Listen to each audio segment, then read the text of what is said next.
Saúdo a todos na paz do Senhor Jesus. Irmãos, vamos dar continuidade na nossa meditação na Santa Palavra de Deus. Nós estamos meditando no livro de Romanos, mais precisamente no capítulo 1 de Romanos. Glória a Deus, aleluia, Jesus. E a mensagem de hoje é o assunto da epístola, a justiça pela fé.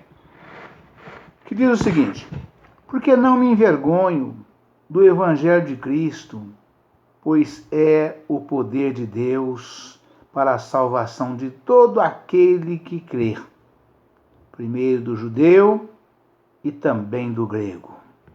Aleluia, Pai, louvado seja Deus. Aleluia, Pai. Porque nele se descobre a justiça de Deus de fé em fé, como está escrito: mas o justo viverá da fé. A idolatria e depravação dos gentios. Porque do céu se manifesta a ira de Deus sobre toda impiedade e injustiça dos homens que detêm a verdade em injustiça. Aleluia, Pai, louvado seja Deus. Glória a Jesus. Porquanto o que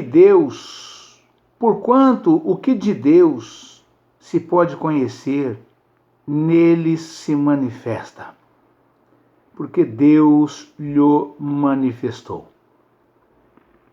Porque as suas coisas invisíveis, desde a criação do mundo, tanto o seu eterno poder como a sua divindade, se entendem e claramente se veem pelas coisas que estão criadas, para que eles fiquem inexcusáveis.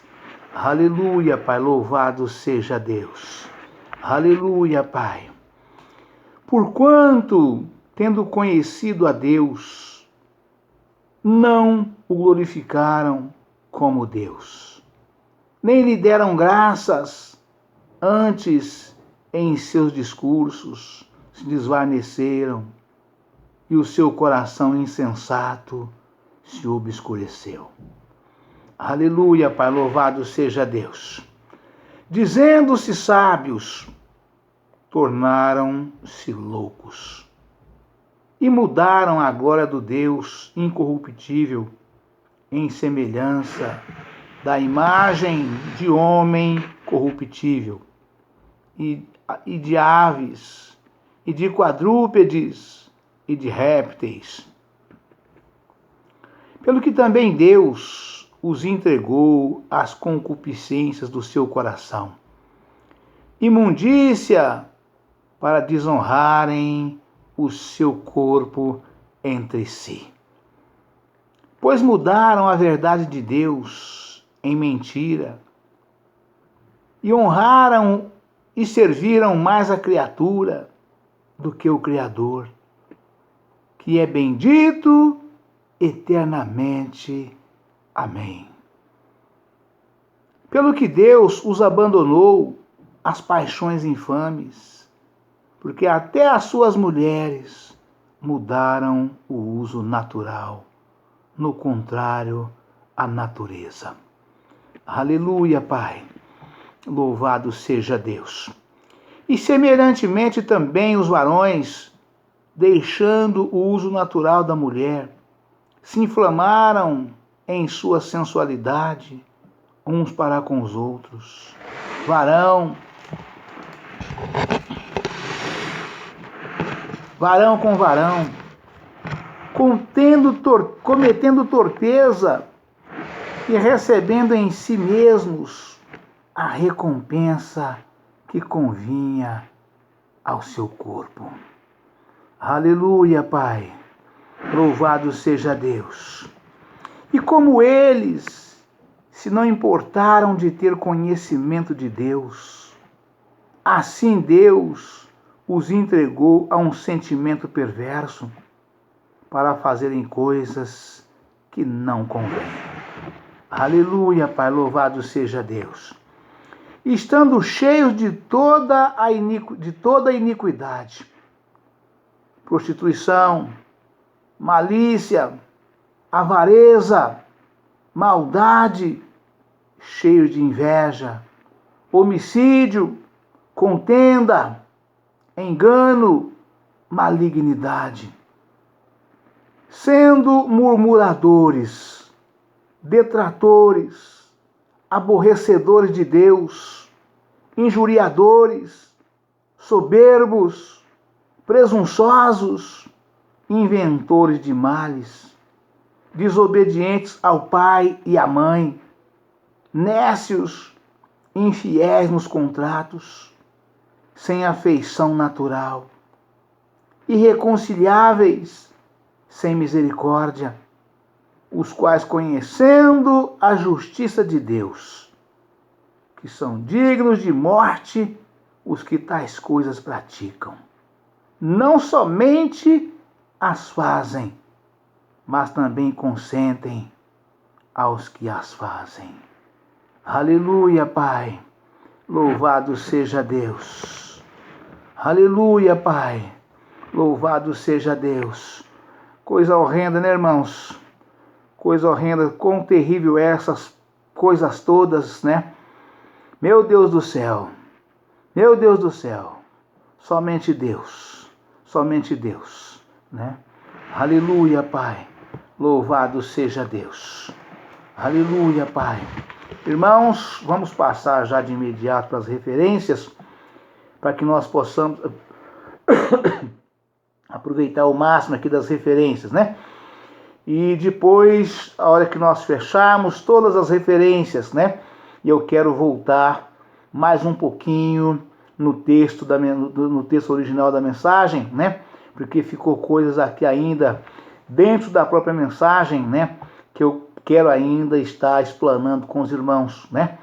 Ainda tem algumas coisas que não ficou bem clara para os irmãos, não ficou bem aproveitada, e nós precisamos aproveitar todos, a mensagem completa, né?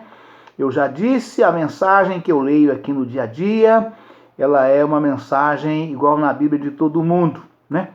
O que faz a grande diferença entre a minha Bíblia e a Bíblia dos demais, né? São as referências, porque a minha Bíblia é uma Bíblia de estudo pentecostal, né? A minha Bíblia não é uma Bíblia comum, a minha Bíblia é uma Bíblia especial, né? Ela contém as mesmas coisas que todas as Bíblias têm, né? E às vezes diferem numa palavra ou noutra, né? Mas o significado é o mesmo, né? E aqui, irmãos, nós temos ainda, além disto, né? A minha Bíblia, né? Bíblia de estudo pentecostal, revista e corrigida por João Ferreira de Almeida. Esta é a Bíblia original, tá bom, irmãos? Tá? Todos os irmãos que não têm intimidade com a Bíblia, quer comprar uma Bíblia boa, quer comprar uma Bíblia confiável, né? Que não tem distorção alguma, né? Você vai lá e fala, chega na livraria e fala, eu quero uma Bíblia revista e corrigida por João Ferreira de Almeida. Não precisa, irmão, não tem necessidade de ser uma Bíblia de estudo, não, tá bom, irmãos? A Bíblia de estudo é somente para pastor, né? Para pastor, pessoas que trabalham na obra de Deus, trabalham ensinando, né? A Bíblia do membro do dia a dia na igreja, ela não tem necessidade de ser a Bíblia de estudo, pode ser uma Bíblia comum, convencional, que ela custa bem menos, tá bom, irmãos, tá? A Bíblia de estudo pentecostal, igual no caso da minha aqui, ela custa aproximadamente 4, 5 vezes mais do que uma Bíblia convencional, né? E elas contêm as mesmas coisas, o conteúdo é o mesmo. O que difere são apenas as referências, né? E a Bíblia com referências, ela é uma Bíblia necessária para o pastor da igreja. O pastor que sobe no altar para ensinar é necessário, porque ele depende de alguns complementos para poder ficar bem claro a palavra que ele lê e medita com os irmãos na igreja, né? Então, de modo que o pastor, né? O pastor, ele tem a função do mestre da congregação, né? Aquilo que o pastor fala para os membros vale, não tem sem distorção alguma, sem contar a responsabilidade que ele tem e sem contar também a responsabilidade que provém de Deus.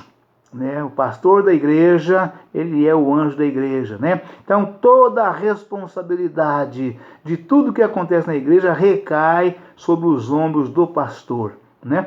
E ele, para subir no púlpito para ensinar como pastor, né? Ele precisa ter resposta para todas as perguntas que a membresia fizer. Não existe pergunta sem resposta e o pastor precisa responder todos os membros, sem exceção alguma, né? Ainda que muitas vezes não dá tempo dele responder na hora ali, no encerramento do culto, porque durante o culto, na pregação da palavra, não é momento para poder estar respondendo perguntas de membros, né, em cima do culto pregando a palavra de Deus, é momento de pregar a palavra. A igreja inteira precisa estar em reverência, ouvindo, faça a leitura junto com o pastor, depois o pastor, todo mundo senta e fecha a sua Bíblia, e o pastor vai explicar, né, versículo por versículo, aquilo que ele leu junto com os irmãos, para que haja um perfeito entendimento, para que haja edificação da palavra de Deus ali no ser de cada membro, de cada ouvinte que está ali sentado dentro da igreja, ouvindo o pastor, né? Mas é necessário que ele tenha uma Bíblia pentecostal de estudos, que tem com as referências, né? Porque fica bem mais, fica completo. Fica completo. Fora disso aqui não tem mais nada para explicar, irmãos. Fora disso aqui é somente o entendimento que nos dá o Espírito Santo do Senhor. Somente Ele pode acrescentar. Somente o Espírito Santo do Senhor pode acrescentar algo além daquilo que está aqui na palavra de Deus, né? De modo que a palavra de Deus, ela é viva e eficaz, e ela é mais atual do que nunca, né? A palavra de Deus, ela é atualíssima, foi escrita há 2000 anos atrás, e ela está mais atual do que nunca. É impressionante como as músicas de sucesso que os cantores gravam, né? Elas passam, né? Elas passam. Os grandes clássicos nacionais, né? De cada país, né? Algumas até que permanecem por um pouco mais de tempo, mas no geral passam, né? Agora a Bíblia nunca passa. A Bíblia nunca está ultrapassada. A Bíblia nunca é ultrapassada. Ela é viva e eficaz e ela é mais atual do que nunca. Por quê? Porque é a palavra de Deus, né? Foi escrita por mão de homens, né?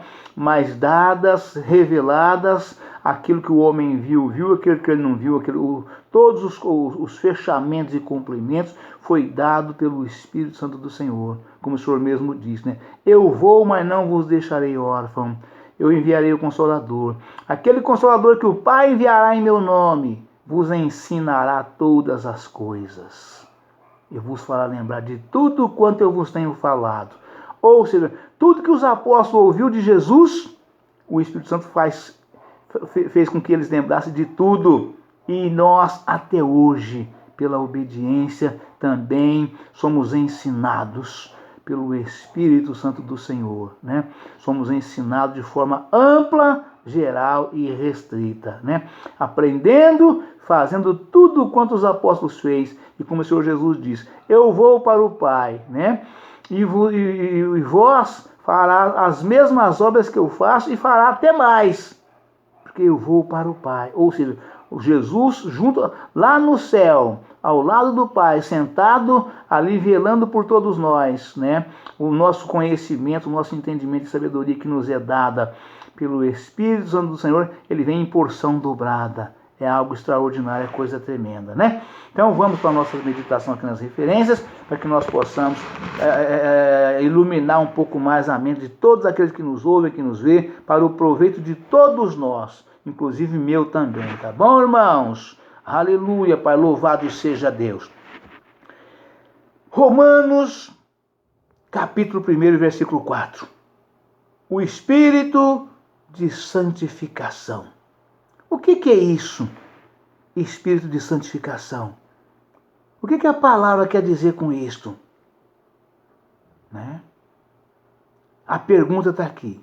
Declarado Filho de Deus em poder, segundo o Espírito de santificação, pela ressurreição dos mortos, Jesus Cristo, nosso Senhor, né? Ou seja, quando é que nós recebemos o Espírito de santificação? Somente quando nos tornamos filho de Deus, irmão de Jesus, co-herdeiro de Jesus, como filho de Deus. Declarado filho de Deus em poder, segundo o Espírito de santificação, pela ressurreição dos mortos, Jesus Cristo nosso Senhor, pelo qual recebemos a graça e o apostolado, né? Mas vamos à referência direta aqui. O Espírito de santificação. Essa expressão refere-se à terceira pessoa da Santíssima Trindade. Ou seja, quem é a Santíssima Trindade, irmãos? O Pai, o Filho e o Espírito Santo. Portanto, o Espírito Santo é a terceira pessoa da Santíssima Trindade. Por que Santíssima Trindade? Porque são três: o Pai, o Filho e o Espírito Santo. O Espírito de santificação. Esta expressão refere-se à terceira pessoa da Santíssima Trindade. Sua santidade o separa totalmente do espírito humano, do pecado e do mundo, e descreve tanto sua característica preeminente, quanto a sua obra. Confira em Gálatas, capítulo 5, versículos 16 ao 24. Isto é o que faz o Espírito de santificação nas nossas vidas. Já falei, o homem é feito de corpo, alma e espírito. O espírito que o homem tem é o espírito de vida. É o espírito de vida. É o espírito que vivifica o corpo. Mas o espírito de santificação nos é dado através de Jesus, a partir do novo nascimento. Aí recebemos o Espírito de santificação. Nosso espírito é uma coisa, o Espírito de santificação é outra coisa. Nosso espírito nos é dado por Deus no nosso nascimento e ele permanece em nós enquanto tivermos fôlego de vida. Depois volta para Deus. Agora o Espírito Santo nos é dado a partir do momento que nós aceitamos Jesus, descemos as águas batismais e o obedecemos através da sua palavra. E se por um acaso nós tracejarmos e voltarmos para o pecado, ele se afasta de nós. Ele se afasta de nós. Então, espiritualmente, nós ficaremos mortos, porque nós deixamos, né? Nós abandonamos a Jesus e voltamos para o mundo. Então esse Espírito de santificação ele se afasta de nós, né? Só depois de um perdão profundo, né? Aprofundado, né? De um profundo arrependimento, assim como aconteceu com o rei Davi, o Senhor torna a devolver a nós o Espírito de santificação. Se houver um arrependimento sincero, assim como Davi fez, né? Prometeu para Deus que não pecaria mais e não pecou. Caso contrário, nós perderemos esta joia preciosíssima que é o Espírito Santo do Senhor por causa do pecado. Romanos, capítulo 1, versículo 5. A obediência da fé. Não é a obediência e a fé, não. É a obediência da fé. Romanos, capítulo 1, versículo 5.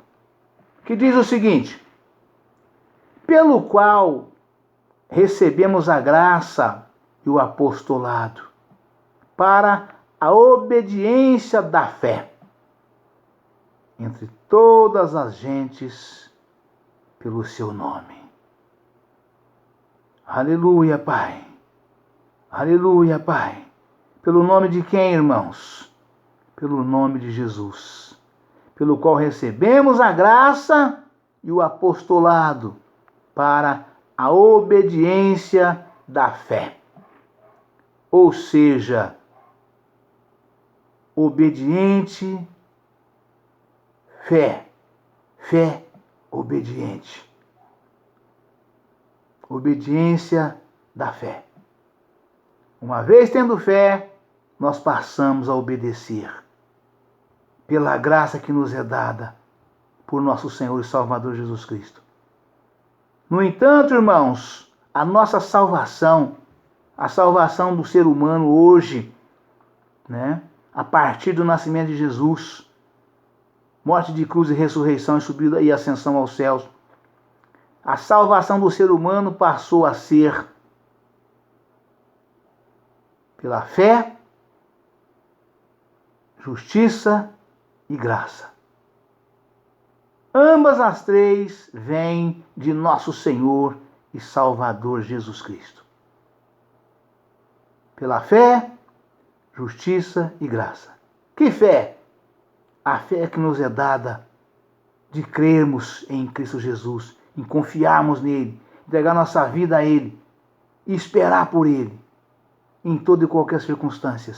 Isso é fé. Justiça, porque nós abandonamos o mundo e o pecado e buscamos cada dia que passa viver em retidão. Retidão de corpo, alma e espírito diante de Deus e dos homens, para com Deus e para com os homens, praticando a justiça, abandonando o mundo e o pecado, e toda a sorte de injustiça, não praticarmos e aconselharmos quem pratica a deixar a injustiça pela justiça, e a graça, o Senhor é quem nos dá, também é um dom especial que somente Jesus pode nos conceder, A graça de Deus é tão forte, tão grande, tão poderosa, tão abrangente nas nossas vidas, que quando Paulo se aborreceu, porque tinha um espinho na carne, e 3 vezes tinha orado a Deus para que Deus tirasse dele aquele espinho da carne. Não existe pregador da palavra de Deus, não tem pastor, não tem ninguém que tem segurança para falar o que era o espinho da carne que Paulo tinha. Eu não conheço um que fala com segurança, o espinho na carne que Paulo tinha é isso aqui, ou é aquilo ali, ou é aquilo outro. Não conheci ninguém, nesses 23 anos de crente, não conheci ninguém que tivesse a competência para falar o que é o espinho na carne que Paulo tinha. E Paulo orou pela 3ª vez, para que o Senhor tirasse dele aquele espinho na carne. E o Senhor respondeu para ele: a minha graça te basta. Por quê? Porque a graça de Deus na vida de um homem é tudo, irmãos. É a graça que realiza, é a graça de Deus, é a graça de Jesus que realiza tudo no homem. Pela fé e justiça. Porque sem fé e justiça também não temos a graça. Então é coisa tremenda, é dom espiritual, é dom de Deus. É coisa maravilhosa, irmãos. É coisa tremenda. Aleluia, Jesus. A obediência da fé. Note que Paulo, tanto no começo desta epístola, Romanos capítulo 1, versículo 5, como no fim, Romanos 16, versículo 26, Romanos capítulo 16, versículo 26, define a fé em tempos de obediência. Aleluia, Pai, louvado seja Deus. Eis aqui a palavra-chave, irmãos, obediência. Obediência, irmãos. A nossa obediência a Deus, ao Pai, ao Filho e ao Espírito Santo, ela define o dom de Deus nas nossas vidas. ou os dons de Deus, principalmente a graça, né? Define, né? Porque o filho obediente, ele pratica a justiça. Ele obedece às santas escrituras, às santas leis de Deus, os estatutos e os mandamentos, onde quer que ele esteja. Ele obedece à ordenança da santa palavra de Deus. Para Paulo, a natureza da fé salvífica deve ser determinada por seu propósito inicial, a saber, unir nossa vida com Deus, através de Jesus Cristo, em amor, devoção, gratidão e obediência. São 4 aspectos que definem aqui, irmãos, a nossa obediência a Deus, né?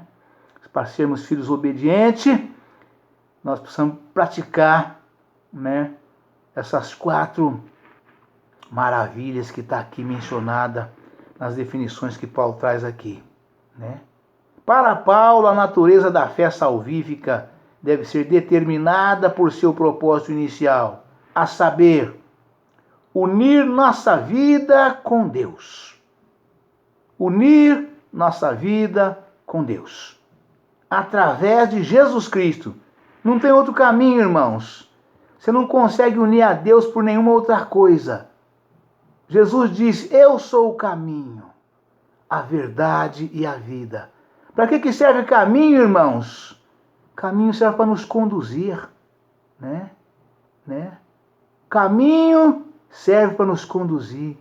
A todo e qualquer lugar que nós formos, precisamos pegar um caminho. Não tem como, né?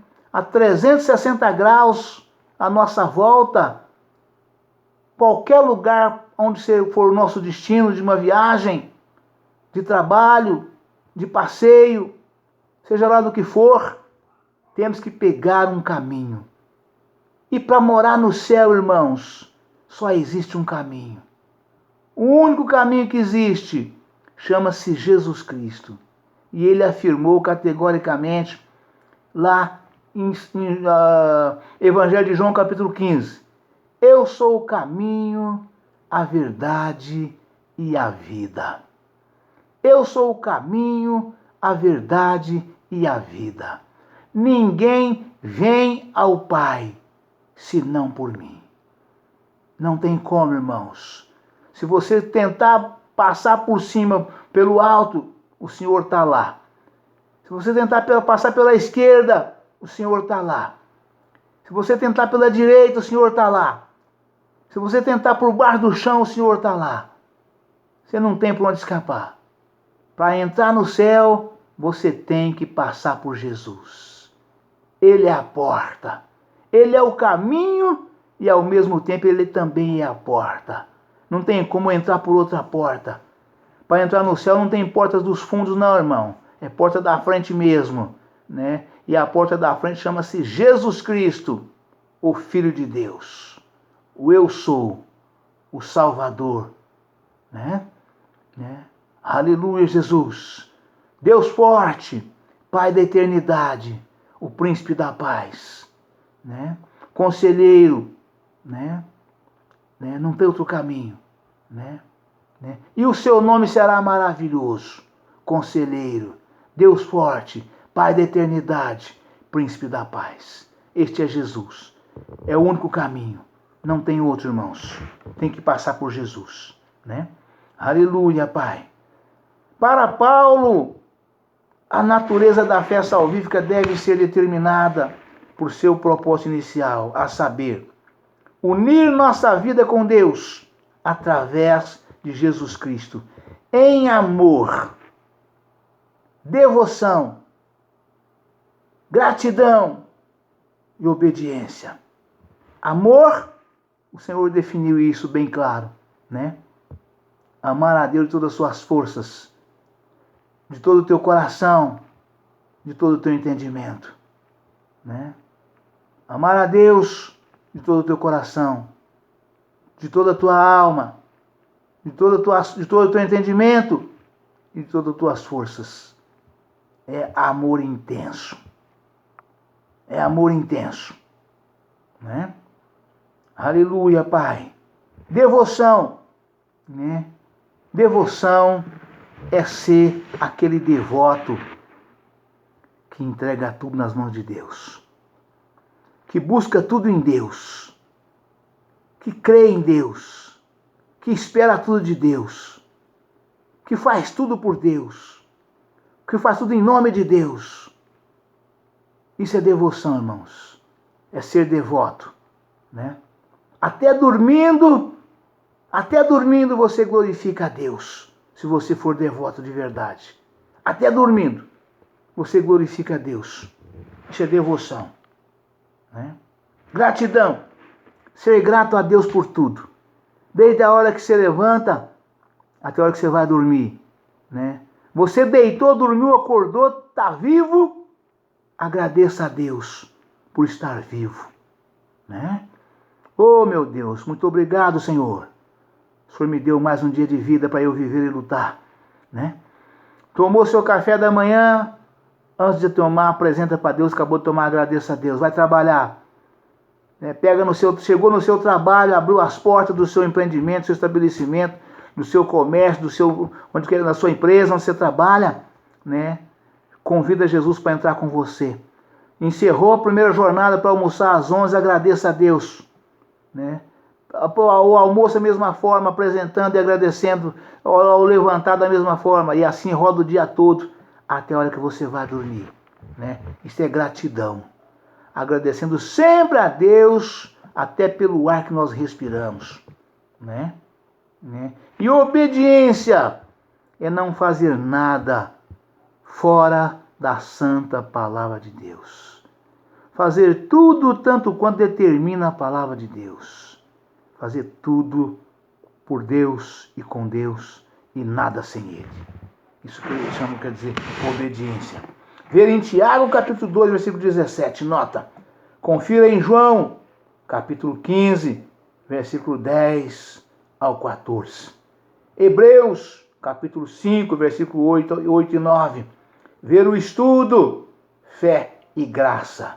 Página 1704. Amém, irmãos? Deus abençoe a todos. Um forte abraço. Nós todos na paz do Senhor Jesus. Amanhã estaremos de volta com um novo vídeo e uma nova mensagem em nome do Senhor Jesus. Amém?